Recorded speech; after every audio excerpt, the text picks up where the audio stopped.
दूसरों को जिताते रहे, खुद ना जीते। भाई हर इंसान के अंदर राजनीतिक महत्वाकांक्षा होती है।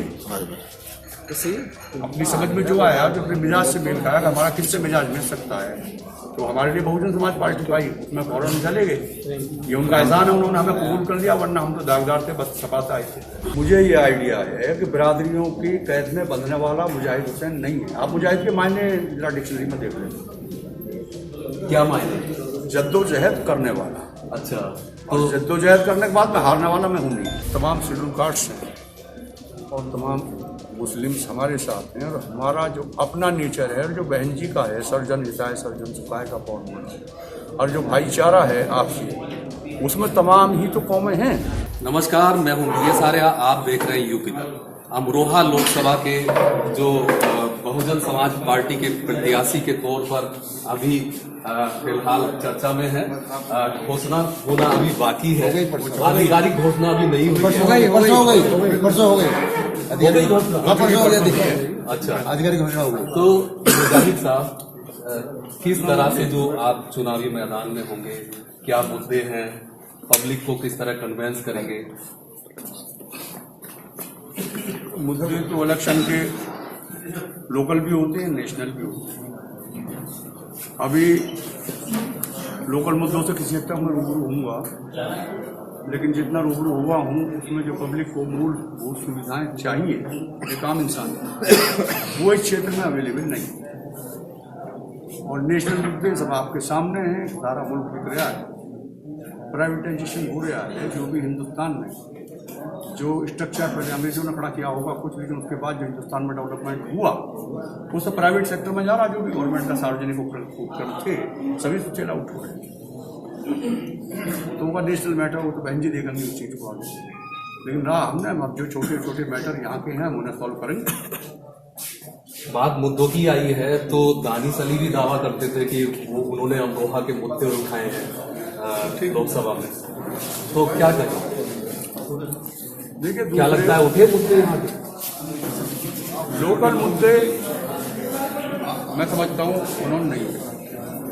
जो डिबेट्स थी, क्योंकि वो उन सबको वायरल करते थे, हाँ, उनमें कोई लोकल मुद्दा ऐसा नहीं उठा साहब अमरोहा क्षेत्र में ये पिछड़ापन है, ये कमी है, ऐसा लोगों ने यहाँ के लिए कोई मुद्दा तो उन्होंने उठाया। बेसिकली जो अर्बन एरिया के लिए डेवलपमेंट का स्ट्रक्चर होना चाहिए, जो पब्लिक के मूल अधिकार में आता है, उसकी यहाँ पे कहीं तक पीना का पानी, हेल्थ सर्विस, एजुकेशन सर्विसेज, रास्ते, लाइट, सारी समस्या बच पड़ी है। मायावती जी ने साफ कर दिया है आज कि वो अकेले चुनावी मैदान में हैं, तो किस तरह से नैया पार होगी? देखिए, जो मूल वोट बैंक बहन जी का है, तमाम शेड्यूल कास्ट्स हैं और तमाम मुस्लिम्स हमारे साथ हैं, और हमारा जो अपना नेचर है, और जो बहन जी का है, सर्जन हिताय सर्जन सुखाय का पौन मन, और जो भाईचारा है आपसी, उसमें तमाम ही तो कौमें हैं, और तमाम में हमारे ताल्लुकात हैं। बहन जी का जो कैडर तमाम बिरादरियों में खड़ा हुआ, तमाम बिरादरियों से वोट मिलेंगी हमें, और 50% तो हमारे पास, तो इससे ऊपर तो हमारे पास जो अपना मेन वोट बैंक है वही है। तो जीतने के साथ तो सब लगते हैं ना, तो पहले दिन से जीत के पाले में खड़े हैं। मुजाहिद हुसैन सीधे नगर पंचायत चुनाव से लोकसभा चुनाव मैदान में, ये जो छलांग है, ये कैसी छलांग है? अब दूसरों को जिताते रहे, खुद ना जीते। भाई हर इंसान के अंदर राजनीतिक महत्वाकांक्षा होती है।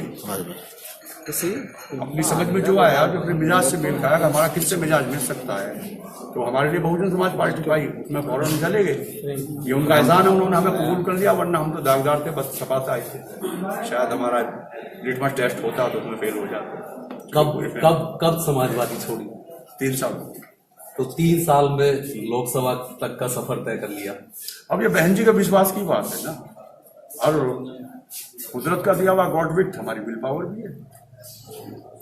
विपरीत परिस्थितियों में हमने सीधा चेयरमैन का इलेक्शन जीता, और हमने RSS तोड़ने के मालिक वहां भी यहाँ भी तोड़ देंगे, यहाँ गुर्जर समाज में तोड़ेंगे सबसे पहले। दानिश अली भी मैदान में है। पहले दानिश अली ने मायावती के सिंबल पे ही यहाँ से कामयाबी हासिल की है, तो किस तरह से सामना होगा? देखिए, दानिश अली पर पहली बात तो मैं कमेंट ही नहीं करना चाहता।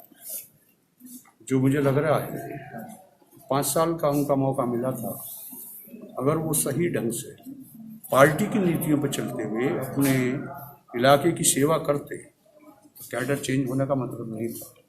और जिस आदमी को अपने कैडर ने ठुकरा दिया, बाद में ठुकराया हुआ ना, पहले पब्लिक ने ठुकराया। पब्लिक की शिकायत पे जो हाईकमान ने फैसला लिया ये, अब पब्लिक में क्या है ये वो जाने, इससे हमें क्या मतलब। तो अब जो चुनावी मैदान है, बीजेपी का प्रत्याशी फाइनल हो चुका है, गठबंधन अभी चर्चा में है, दानिश अली का नाम।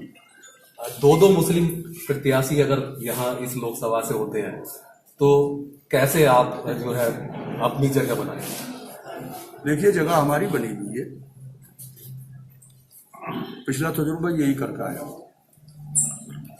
35,000 वोट में 7,500 गैर मुस्लिम वोट थे। लेकिन वो नगर पंचायत चुनाव सुन लो यार, वोट तो ली ना वहाँ पे सरकार, वही है और बनाएंगे, वही चीज यहाँ पर है। नीति वही चलाएंगे।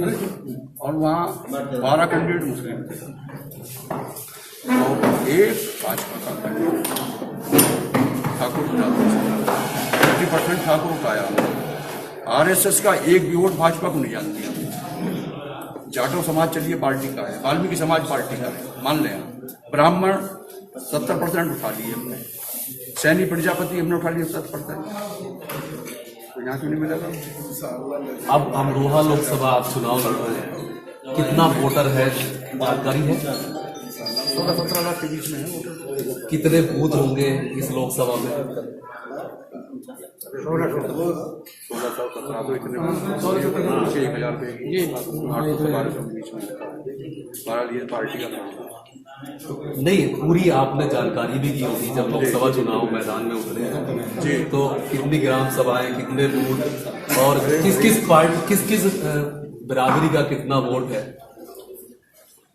मुझे ये आइडिया है कि बिरादरियों की कैद में बंधने वाला मुजाहिद हुसैन नहीं है। आप मुजाहिद के मायने जरा डिक्शनरी में देख लें। क्या मायने? जद्दोजहद करने वाला। अच्छा, तो जद्दोजहद करने के बाद में हारने वाला मैं हूं नहीं। तो जद्दोजहद किससे होगी? हैं? किससे जद्दोजहद? जो भी सामने आएगा। कौन सामने है? भाजपा सामने है, बस और कोई। तो ये है अमरोहा लोकसभा से जो प्रत्याशी घोषित हुए हैं, मुजाहिद हुसैन। तो तमाम जो चर्चाएं हुई हैं और फिलहाल बीजेपी के सामना होने की बात कर रहे हैं। DS आर्या, UB तक, अमरोहा।